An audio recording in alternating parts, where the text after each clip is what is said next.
di hadapan kita. Iya, kita akui hukum asal pemilu itu nggak boleh. Tapi kita nggak ada pilihan. Padahal kepemimpinan itu wajib, harus ada. Dan kebaikan seorang pemimpin itu sangat berpengaruh kepada kebaikan jadi sebuah negara, sebuah kebijakan. Oret-orete seorang presiden, oret-orete seorang gubernur itu gawe efek jadi yang sangat besar. Jadi yang sangat besar. Antum masih ingat toh kasus Doli itu loh, Walad Dolin dulu, Kang Doli Surabaya. Itu kayak di zaman Opiro ya Wan, para kiai demo. Apa dilakoni? Mental-mental begitu gubernur, wali kota, eret bubar itu Doli. Ini. Ya. Entahlah, mau dia ini, mau dia itu, pokoknya efek dari penguasa itu, ini sekelas itu. Efek dari penguasa itu sekelas itu. Makanya kalau memang hanya untuk urusan mulut saja, ini Rasulullah sampai menggeser hukum riba fadl, apalagi kemaslahatan yang sebesar itu. Tidakkah kita mengatakan hukum asal pemilu itu menjadi gugur gara-gara titik kemaslahatan itu? Terakhir adalah, ini kalau begitu ya Ustaz, kalau memang boleh untuk masuk ke dalam sistem itu, terus siapa yang dipilih? Cari yang sempurna Ustaz, sampai mati sampai kamu. Yang bisa dilakukan adalah pilih yang terbaik dari yang ada. Jadi hindari yang terburuk dari yang ada. Jadi semuanya jelek, hindari yang paling buruk. Semuanya baik, jadi hindari, ambil yang paling baik. Yang satu jelek, yang satu baik, kau usah dipilih, ini jelas nih. Ini jelas ya, satu baik, satu jelek. Nih, yang tampil ke permukaan itu satu kiai, satu dukun, itu pasti buka kata milih nih. Maksudnya, yang saking jelasnya itu, yang sitok itu kiai, sitok ini dukun, misalkan itu, saking jelasnya semacam. Allahu a'lam bishawab. Sekarang coba kita lihat cuplikan ya, ana nukilkan di sini. Cuplikan para ulama, ana nukilkan fatwa Syekh Utsaimin. Sebenarnya fatwa ini banyak gitu ya. Ana beberapa hari yang lalu mengeluarkan buku ini, versi aslinya 60 jilid yang ana sebarkan di tengah-tengah antum kemarin, yang versi 60 jilid 60 halaman. Yang ana sebarkan kemarin sudah ana potong-potong, penggal-penggalan ringkas-ringkas gitu. Ini tetap jadi 15 halaman. Tatkala kitab yang 60 halaman itu menyebar di kalangan asatidzah, tiba-tiba ada salah satu di antara asatidzah itu yang WA ana. Ustaz jazakumullah khair atas tulisan antum. Semalam tak baca habis, langsung khatam. Antum sudah punya kitab ini Ustaz? Belum. Yang anak katakan sama beliau, Ustaz, anak tulis kitab itu hanya ingin mendobrak sesuatu yang selama ini beku. Dan untuk wacana pemikiran bahwa masalah yang sedang kita hadapi ini masalah fikih, bukan masalah manhaj. Barang siapa yang nyelisi itu berarti keluar dari Salafi Ahlussunnah. Itu murni masalah fikih yang perlu dikaji dengan kajian fikih. Ustaz, jazakumullah khair. Dengan punya kitab ini Ustaz? Belum. Alhamdulillah, nanti tak kirim Ustaz. Mau dikirim kitab apa tebel-tebel. Gara-gara nulis kitab. Alhamdulillah ya, Wan. Nah, kemudian ini kitab itu yang ringkas. Sebenarnya fatwanya panjang ya, bukan kitanya panjang. Jadi fatwa yang ana nukil di kitab aslinya itu adalah Lajnah Daimah Syekh bin Baz, Syekh bin Utsaimin, Syekh Albani, Syekh Abdul Muhsin Al-Abbad, Syekh Abdul Rahman Al-Barrak, Syekh Shalih Al-Luhaidan, Syekh Abdullah Al-Ubailan, Syekh Wasilullah Al-Abbasi, dan markas yani Syekh Albani rahimahullah, Syekh Ubaid Al-Jabiri, Syekh Fali Al-Harbi, Syekh Ahmad yani An-Najmi dan yang lainnya. Ana nukilkan di sini sebagiannya aja. Fatwa Syekh Ibnu Utsaimin rahimahullahu taala. Anda baca ya? Anda baca. Beliau itu ditanya pertanyaan. Ma hukmul intikhabat al-mawjudah fil Kuwait? Jadi apa hukum pilpres pemilu maksudnya yang ada di negeri Kuwait? Jadi ilman perlu dipahami. Coba baca ya bahasa Arab ya, terus mana ya? Jadi perlu diketahui wahai Syekh, kebanyakan orang yang ikut nimbrung dalam yani pemilu itu rata-rata mereka itu terfitnah dalam agamanya. Ini dan bagaimana pula ikut dalam kancah pemilu DPRD, legislatif yang DPRD yang di daerah. Ini saya mengatakan ana ara annal intikhabat wajibah. Pendapatku ikut nyoblos itu wajib. Ini beliau mengatakan wajib. Kak salah macam aku. Wajib. Ini menurut pendapatku ikut nyoblos itu wajib. Yajibu an nu'ayyina man nara anna fihi khaira. Kita wajib memilih yang kita pandang paling bagus. Kenapa? Li'annahu idza taqa'asa ahlul khair mimman yahullu mahallahu ahlus syarr.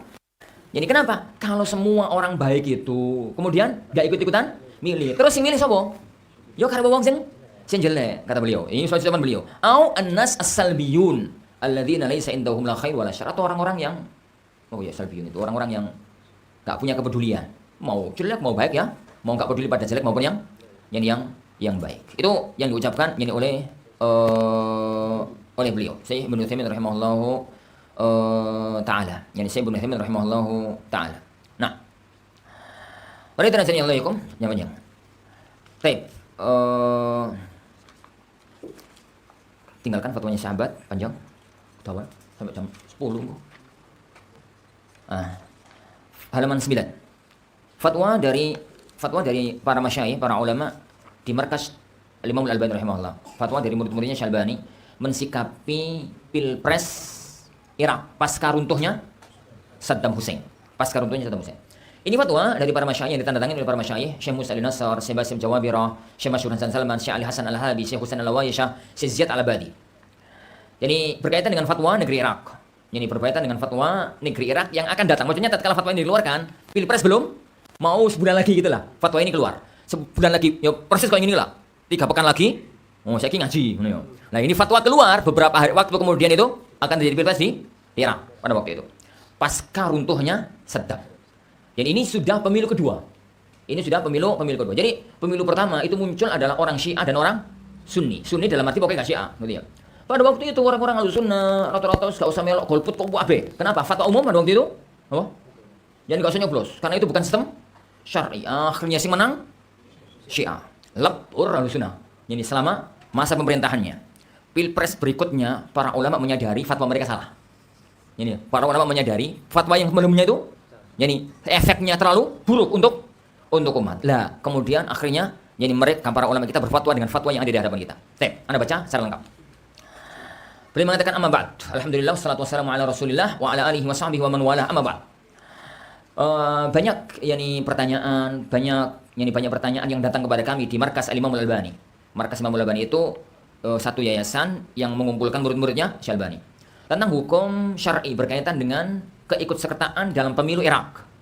Karena itu berkaitan dengan masalah sunnah, bisa membela sunnah dan kebaikan masyarakat negeri Irak secara umum. Beliau mengatakan tidak ragu-ragu lagi, tidak samar lagi bagi siapapun yang memiliki pandangan yang jernih yang diderita oleh kaum muslimin pada waktu ini. Kondisi yang sangat miris gitu ya, kondisi yang sangat menyedihkan. Semua itu bukan karena musuhnya kata mereka, kata para ulama kita. Tapi itu adalah karena perbuatan mereka sendiri. Dan kondisi yang paling buruk ini adalah tatkala datangnya kekuatan asing meruntuhkan kekuatan negeri Irak. Pasukan sekutu tatkala itu. Pasukan sekutu tatkala itu. Lalu beliau mengatakan walaqad kanat lana fi markas Imam Al-Albani. Kami para ulama di markas Imam Al-Albani rahimahullah, baik fatwa pribadi maupun fatwa jamaah selalu berusaha untuk memberikan penjelasan tentang apapun yang terjadi di negeri Irak.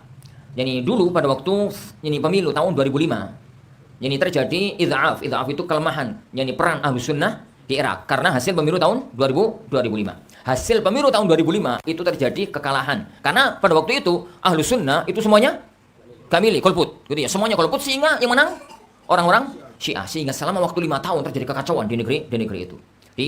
Lalu beliau mengatakan wan nadhiru fi qauli nabi, maka dengan kejadian itu sekarang akan pilpres yang akan datang di Irak ini. Sekarang akan terjadi pilihan lagi. Orang yang mencermati sabda Rasulullah SAW, la yuldahu al-mu'min fi syuhrin marratain. Seorang mukmin itu jangan sampai terjatuh dalam satu lubang 2 kali. Kata Abdullah bin Mas'ud, as-sa'idu man mu'idha bi khairi. Orang yang bahagia itu orang yang mampu mengambil pelajaran dari kejadian orang, dari kejadian orang lain. Setelah kita menimbang kondisi yang ada, menimbang maslahat mafsadah dengan pertimbangan dalil syar'i yang ada, yang ada. Lalu beliau mengatakan liyakuna minhu ba'du bayanun syar'iyyun hasim. Sekarang penjelasan yang tegas dari kami yu'akkidu fihi luzumal musyarakati sunnah fil intikhabatil iraqiyah. Kami menegaskan wajibnya ikut serta dalam proses pemilu Irak.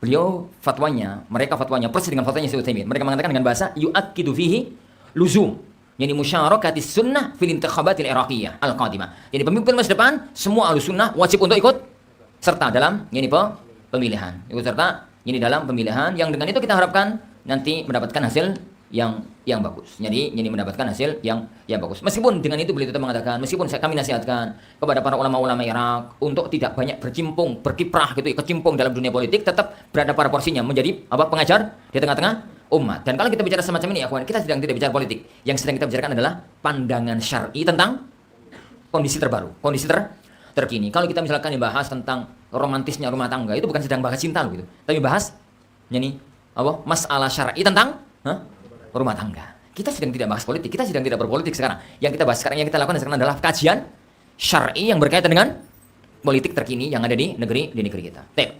Itu fatwa dari beliau. Terakhir fatwa yang Anda baca adalah fatwa Syekh Masyhur Hasan Salman yang ditanya oleh Pak Khalid Bawazir Surabaya berkaitan dengan Pilpres Indonesia 2024. Pilpres yang sekarang ini.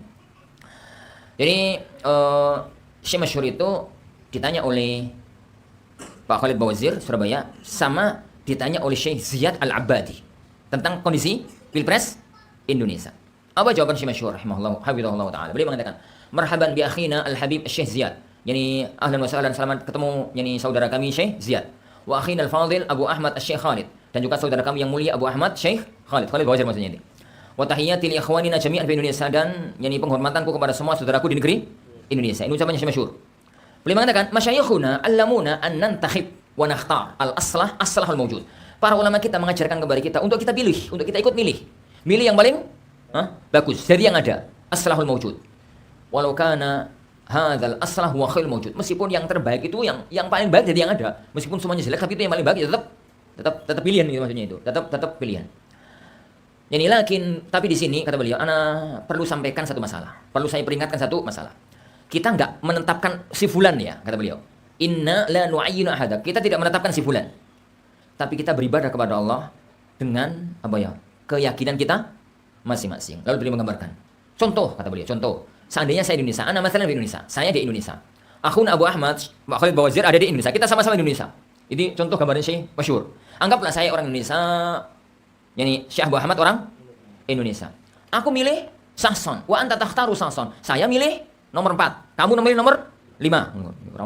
Ini contoh Joko. Saya milih satu paslon. Anda milih satu paslon. Ya monggo. Dalam artian itu monggo.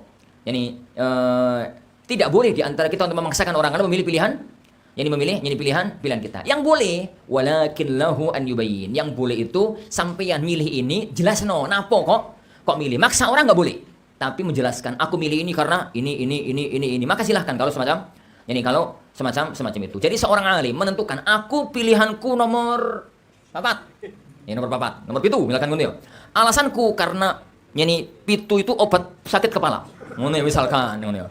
Atau aku milih nomor 5. Kenapa Ustaz kok milih nomor 5? Karena dia hotel yang tertinggi. Bintang 5 itu tertinggi. Jenderal bintang 5 itu jenderal besar. Kenapa ini? Karena menyebutkan, silahkan. Menetapkan pilihan monggo. Mengumumkan pilihan monggo. Asalkan gak boleh maksa orang lain. Jangan maksakan orang lain. Karena masing-masing di antara kita itu punya keyakinan masing-masing. Dan kita masing-masing akan bertanggung jawab di hadapan Allah Subhanahu wa Ta'ala. Kata beliau, al-ilzam hiyal mushkilah. Yani memaksakan itu yang masalah. Wahyal alamatul fariqah bainana wa bainal hizbiyin. Itu adalah pembeda antara kita Ahlussunnah dengan para hizbiyun, para sekte-sekte Islam itu. Jadi mereka itu yang memaksakan kehendak antara satu dan yang lainnya. Kemudian beliau menceritakan. Beliau menceritakan. Mana tadi? Pengen ini cepat-cepat dapat. Mana tadi ya? Lah. Lalu beliau mengatakan, wa amma anatrukal intikhabat bil kulliyah. Adapun kalau kita itu meninggalkan pilpres, meninggalkan pemilu secara totalitas, bahasa kita itu adapun golput. Yani bil kulliyah wa nabqa fi ma'zil an ta'yini awliya al-umur. Lalu kita itu menghindar, pokoknya enggak milih. Yani fa hadza mata'ali awaqib khatirah. Ini efeknya sangat buruk. Ini yang ngomong masyhur. Wa hakadha sona ikhwanuna fil Iraq. Kayak kejadian dulu saudara-saudara kita di Irak. Irak kasusnya barusan Anda ceritakan tadi. Kayak dulu kejadian di Irak. Summa nadimu. Kemudian mereka nyesal.